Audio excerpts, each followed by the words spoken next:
October is National Seafood Month, and it's a good time to reflect on the great potential marine aquaculture can provide both as a source of healthful protein and as a conservation tool. It also commemorates the ratification of the National Aquaculture Act of 1980. The act was created to further the development of aquaculture in the U.S. and to ensure coordination among federal agencies with aquaculture programs and policies. When the act was ratified, the U.S. imported about 50% of its seafood. Today, it is nearly double that amount, with more than half coming from Asia. This results in an unstable supply of seafood with a greater probability of being harvested under unknown environmental and social conditions, a large carbon footprint, and an annual seafood deficit of more than $14 billion. After 37 years, one can conclude only that the act has failed. Unfortunately, social acceptance of marine aquaculture in the U.S. is low, and the complex and costly permitting system that exists discourages entrepreneurs and investors.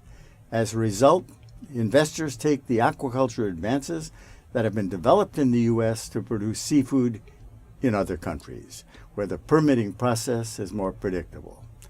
Streamlining the permitting process should not mean lowering our environmental standards.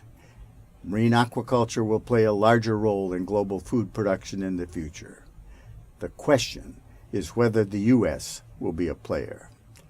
As with any form of food production, marine aquaculture has challenges, but the science and technology supporting this food sector have come a long way in a relatively short period.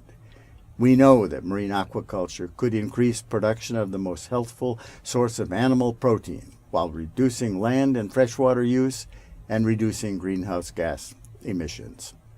Well-managed, wild capture fisheries in the U.S. and globally will always play an important role in our food supply, but they cannot be expanded enough to meet the growing demand for seafood.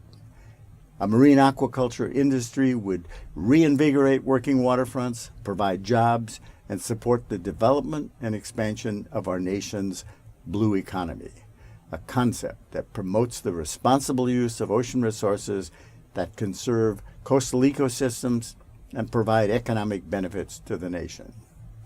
Learn more about environmentally responsible marine aquaculture at seafoodforthefuture.org.